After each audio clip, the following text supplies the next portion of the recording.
£147.97 a year, including a free backup server. Wow. It seems incredibly affordable, especially compared to, traditional cable. Yeah, on the surface, it does seem like a good deal. But you have to be careful comparing those two. Traditional cable often bundles internet service with those TV packages, while IPTV needs a separate internet connection. Yeah, that's true. So you need to add that cost into the equation. That's a good point. Yeah. So beyond the price, what else should we be considering? Well, are there any hidden fees or limitations buried in the terms of service? Right. Those things can really impact your experience and maybe even lead to some unexpected costs. You might get what seems like a great deal, but is it really sustainable for how you actually watch TV? Right. Okay, so we need to be smart shoppers and do our due diligence. What are some red flags that might point to a shady IPTV provider? Well, one thing to watch out for is really aggressive marketing tactics. If a service is promising you the world for a crazy low price, be careful. Remember, if it sounds too good to be true. It probably is. All right. Now, what about those glowing customer testimonials all over Channel-IPTV's website? Jack praises the picture quality. Ella loves the affordability. Oliver can't get over the channel selection. Should we take these at face value?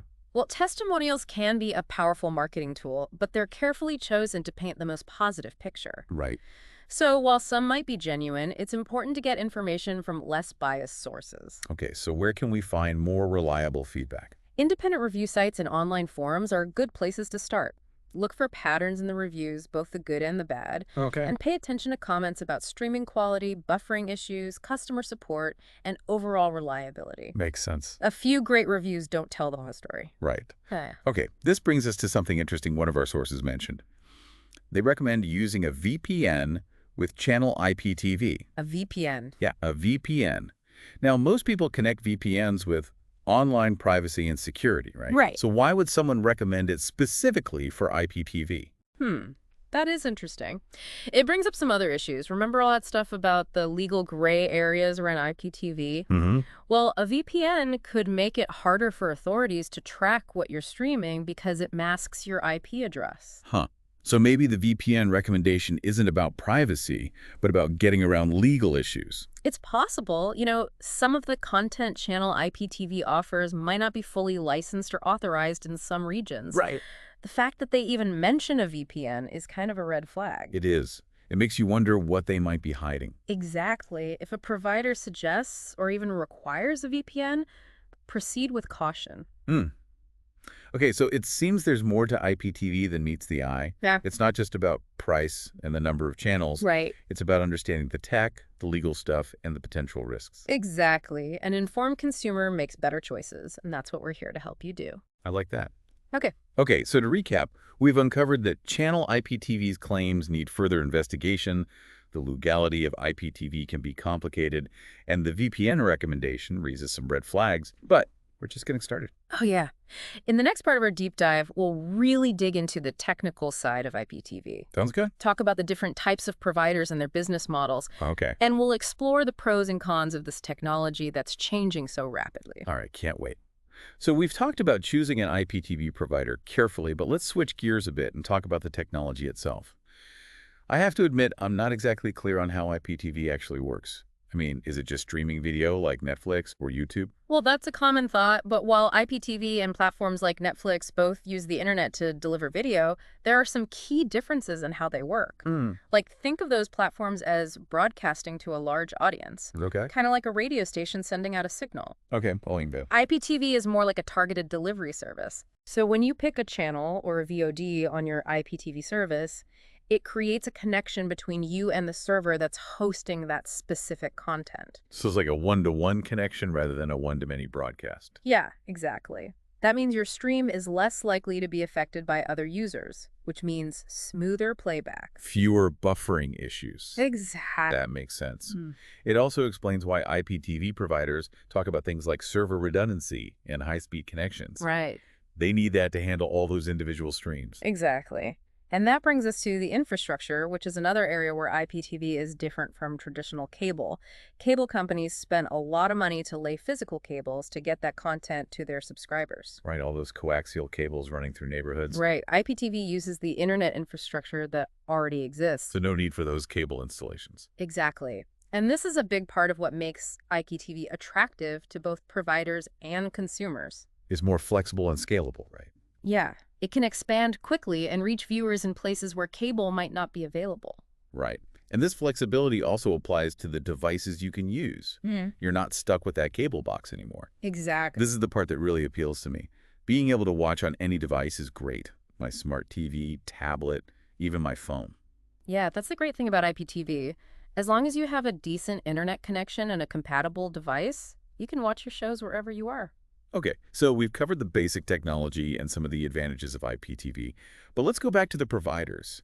Are all IPTV services the same? Not at all. There's a huge range of IPTV providers out there, each with their own business model, content, and target audience. Right, right, Some focus on specific things like sports or international programming. right. I've seen some that cater to specific languages or offer channels from certain countries. Yeah, exactly. These niche providers do a great job of curating content for a very specific audience. It's like a personalized TV guide, just for you. Right. Then you have the bigger providers that try to offer something for everyone. So those would have the massive channel lineups and VOD libraries. Exactly, like Channel-IPTV with all those channels and VOD options. Right. But with these bigger providers, you have to remember to look beyond the quantity and think about the quality, reliability, and the legal side of things. Right. We talked about being careful about those claims, but let's dive a little deeper into the legality. We mentioned licensing agreements and the gray areas earlier. Can you talk more about that? Sure. The legality of an IPTV service depends on where they get their content from and the agreements they have in place. Okay. Legitimate providers obtain content from authorized distributors, making sure they have the legal right to show those channels and programs. So it's similar to how cable companies negotiate contracts with networks and studios. Right, those contracts let them include those channels in their cable packages. Legitimate IPTV providers follow a similar model, obtaining the licenses they need to distribute the content. Okay. But what about those providers that are kind of in a gray area? How are they able to offer content without those agreements? That's where it gets a bit more complicated. Some might get content from unlicensed or unauthorized sources, essentially obtaining it through back channels. So they're basically bypassing the legal requirements Right. and possibly violating copyright laws. Exactly. And that's where the risk comes in for the viewer. If you subscribe to a service that's getting content illegally, you might be unknowingly involved in copyright infringement. Okay, that's definitely something to watch out for. What about the VPN recommendation again? We talked about how it could hide streaming activity from authorities. The use of a VPN with an IPTV service raises some questions. While VPNs can be great for online privacy and security, using one in this context could mean that the provider is trying to avoid legal restrictions or scrutiny. So it's a red flag that means we need to investigate further. Right. If a provider recommends or even requires a VPN, be cautious and do your research. Okay, so we've learned there are different types of IPTV providers, some more legitimate than others, and we've discussed the legal issues surrounding content licensing and the potential risks for consumers. Yeah, it's all about making informed choices as a consumer and knowing what might happen based on your decisions. Right. So how can our listeners make those informed decisions? What should they be looking for when choosing an IPTV provider? One of the most important things is transparency. Look for providers that are open about how they operate, where they get their content, and their licensing agreements. Okay. If they're vague or avoid giving you those details, that's a bad sign. Okay, transparency is key. What else? Reliability is also important. Find providers that have a good track record of providing high-quality streams with minimal buffering or downtime. Right. What's the point of all those channels if you can't watch anything? Exactly. Check reviews and online forums to see how reliable the provider is and the overall quality of their service. Okay, transparency and reliability. What about customer support? That's another crucial thing to consider. If you have technical issues or questions about the service, you need to know that the provider has a good support team that will help you. Right, because it's super frustrating to have a problem and no one to help you. Exactly. Look for providers that offer different ways to contact them, like email, phone, or live chat. Okay, so transparency, reliability, and good customer support. What about the pricing? Anything specific to look out for? With pricing, it's important to look beyond just the initial price and really read the terms of service. Right, like those hidden fees and limitations we mentioned earlier. Exactly. Pay close attention to things like contract lengths, cancellation policies, and any extra fees. Okay. Some providers might have a low introductory price, but then raise it significantly when it's time to renew. So read the fine print and make sure you know the long-term costs. Right. It's also a good idea to compare the prices and features of different providers to make sure you're getting the best value for your money. Okay, so to sum up, when choosing an IPTV provider, we should prioritize transparency, reliability, good customer support, and a clear understanding of the pricing. Exactly. And remember, doing your research is crucial. Don't jump into a decision based solely on marketing or a low price. Take your time to investigate the provider thoroughly and make a choice that meets your needs and priorities. Great advice. Okay, we've talked about the technical aspects of IPTV, the different providers, the legal considerations, and how to choose a service. What about the bigger picture? Ah, the future of television. That's where things get really interesting. Right, it's like the Wild West out there, with new players and platforms popping up all the time. It's exciting, but also a little overwhelming. I totally get it. It's a disruptive force, changing established industries and challenging old business models. Like, think about cable companies. They built their empires on controlling both the infrastructure and the content. They were the gatekeepers, right? Yeah. They decided what we watched and how much we paid for it. Exactly. But IPTV is changing that. It's breaking down those barriers and giving viewers more control over their viewing experience. And it's not just about choice, it's also about affordability.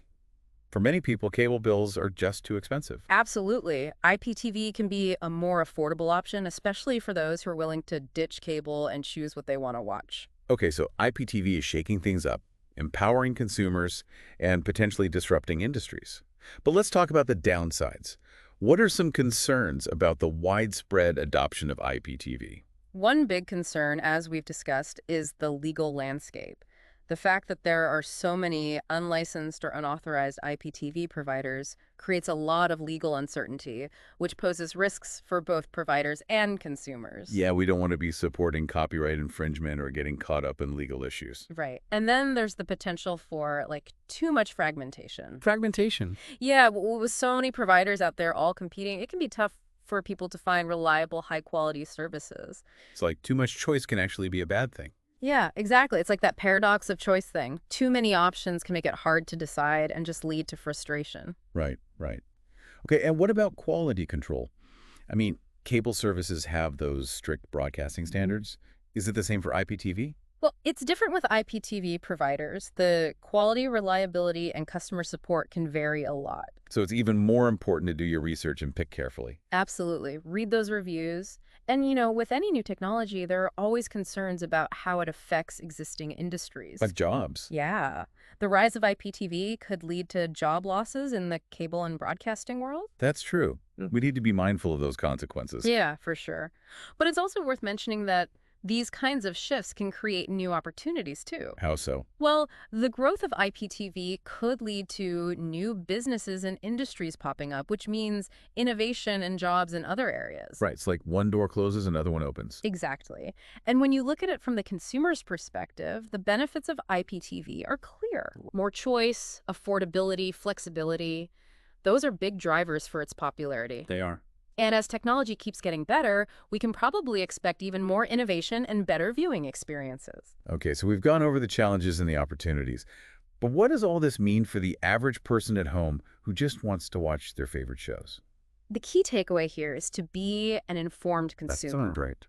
Do your research, understand how the technology works, and choose your provider carefully. Don't just go for the cheapest option or the one that promises most, right? Right. Don't be fooled by flashy marketing. Look for providers that are transparent, reliable, and committed to doing things the right way. Great advice. And as we navigate this crazy world of entertainment, what can we expect to see in the future of IPTV? Ooh, that's a fun one. Well, I think we can expect to see a lot of cool stuff happening with streaming technology. Like, right. Higher quality video, more immersive experiences. We might even see VR or AR integrated into IPTV platforms. Wow, VR. That would be wild. Like, imagine watching a concert or a game in VR. It would feel like you're actually there. Exactly. The possibilities are endless. And I think we'll see more personalization and customization features too. Okay, so viewers can tailor their IPTV experience to what they like. Yeah, exactly. It's like having your own entertainment concierge, putting together a selection just for you. I like it. And with things like AI and machine learning getting more advanced, IPTV platforms will get even better at recommending content and creating those personalized profiles. So it sounds like the future of IPTV is all about more choice, more control, and a more personalized experience. You got it. And like with any new technology, there will be some bumps along the way, but the potential benefits for viewers are huge. Well, this has been a really eye-opening deep dive. I feel like I understand IPTV so much better now. I'm glad to hear that. I think it's important for everyone to feel empowered to make good decisions about how they consume entertainment. Absolutely. And as the world of IPTV keeps changing, we'll be here to guide you through it. Thanks for joining us on this deep dive, everyone. We'll see you next time for another fascinating exploration.